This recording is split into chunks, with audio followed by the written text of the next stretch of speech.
दोस्तों, आज हम लोग पढ़ेंगे साइंस के प्रीवियस ईयर के क्वेश्चन जो इस पीडी में है क्वेश्चन। चलते हैं देरी ना करते हुए क्वेश्चन की तरफ। तो हमारा पहला क्वेश्चन है, जीवन की उत्पत्ति के बारे में उपेरिन का सिद्धांत किससे संबंधित है? तो रासायनिक विकास से संबंधित है। अगला क्वेश्चन है,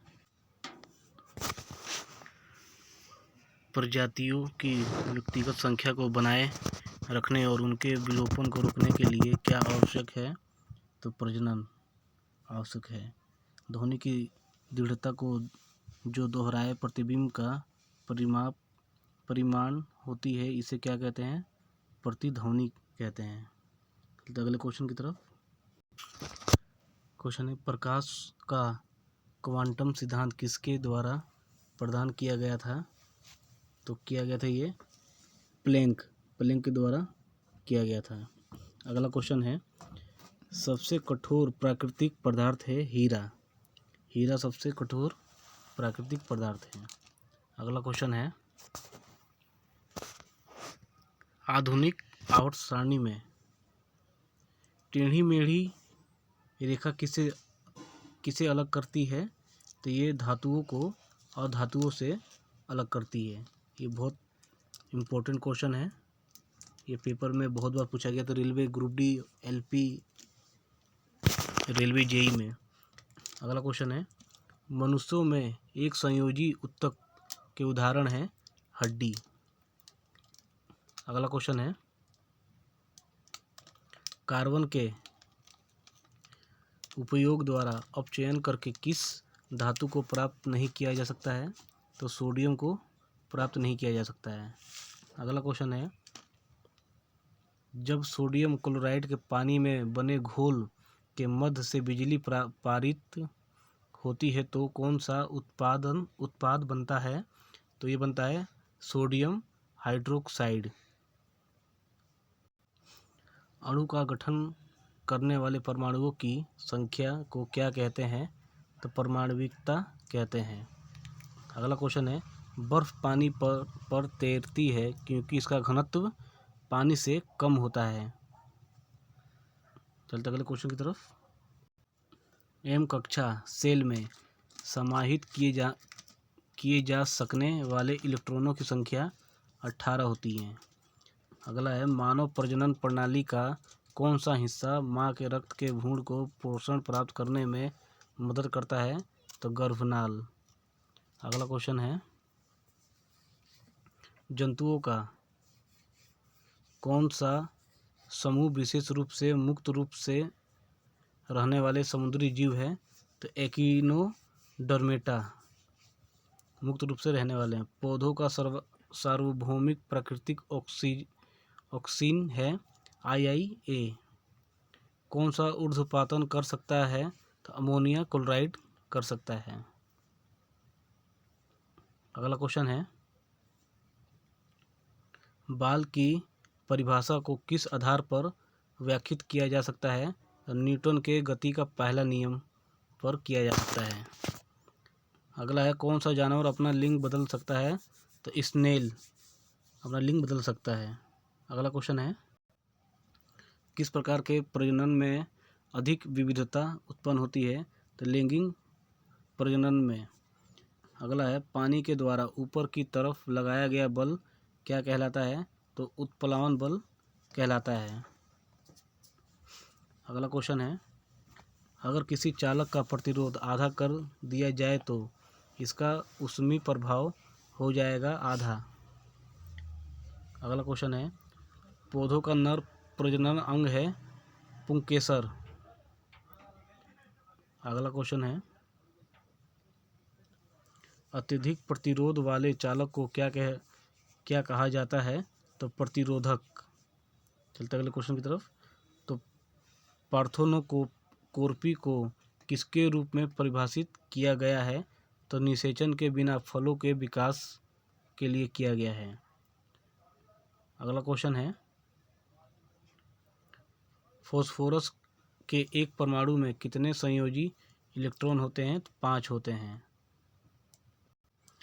एक सांद्र अम्ल को तनु करने के लिए हमें क्या करना चाहिए? तो सांद्र अम्ल में पानी मिलाना चाहिए। उदासीनीकरण वह प्रक्रिया है जिसमें अम्ल और क्षार मिलकर लवण और जल का निर्माण करते हैं। चलते अगले क्वेश्चन की तरफ। अगला क्वेश्चन है, एक अवतल दर्पण के वक्रता केंद्र पर एक वस्तु रखी गई है, इसका प्रतिबिंब कहाँ बनेगा? तो इसका प्रतिबिंब वक्रता केंद्र पर बनेगा। अगला हमारा क्वेश्चन है, रक्त में पाया जाने वाला प्लाज्मा शरीर में ऑक्सीजन परिवहन के लिए जिम्मेदार होता है। प्लाज्मा हमारे शरीर में ऑक्सीजन पहुंचाता है पूरे शरीर में। चलते अगले क्वेश्चन की तरफ। बिजली में प्रतीक आर का प्रयोग किसके लिए किया जाता है? तो प्रतिरोध के लिए किया जाता है। कौन सा उभयलिंगी फूल है? तो ये है सरसों। अगला क्वेश्चन है, उस अंग का नाम दे जहाँ भ्रूण विकसित होता है। तो गर्भाशय। और अगला क्वेश्चन है, पानी के 1 मोल में कितने अणु मौजूद हैं? तो 6.02 × 10⁻23।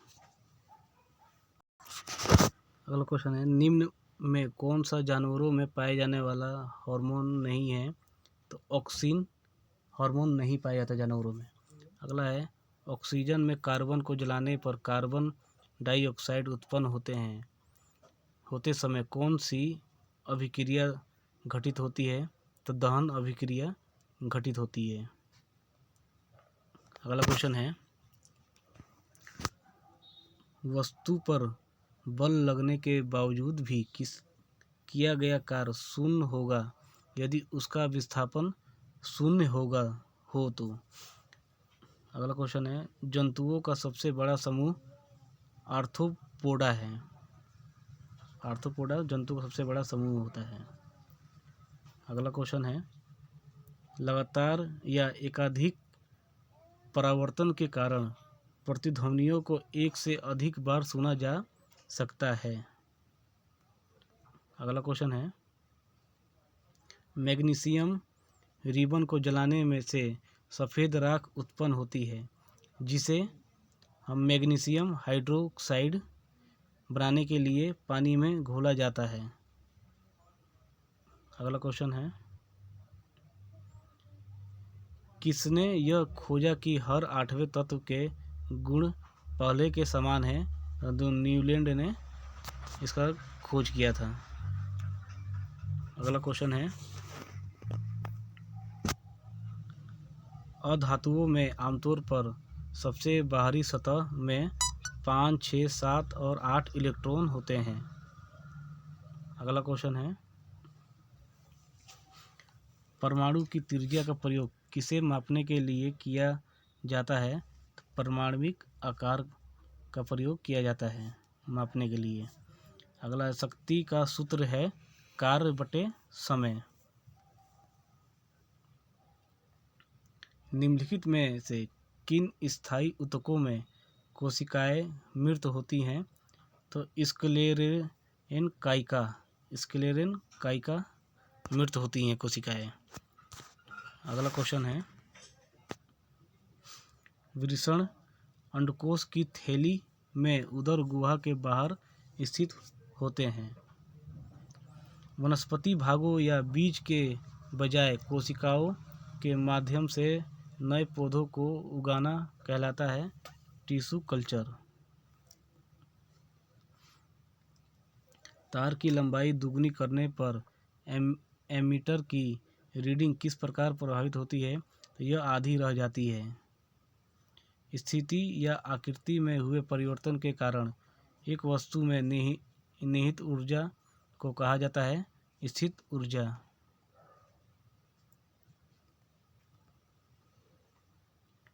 अगला क्वेश्चन है, किसी जल विद्युत ग्रह में विद्युत ऊर्जा में परिवर्तित होने वाली ऊर्जा को कौन सी होती है? तो गतिज ऊर्जा होती है।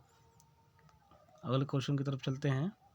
न्यूलैंड ने उस समय तक ज्ञात 56 तत्वों को अपने अष्टक वाली आवर्त सारणी में व्यवस्थित किया था। तो न्यूलैंड ने 56 तत्वों की खोज की थी। हमारी वीडियो को लाइक कीजिए, सब्सक्राइब कीजिए। अगर वीडियो अच्छी लगी तो, और कुछ ना समझ में आए तो हमें कमेंट कीजिए, और हमारी वीडियो के बारे में कुछ कमेंट कीजिए, जो आपको हम कमेंट का जवाब ज़रूर देंगे। धन्यवाद।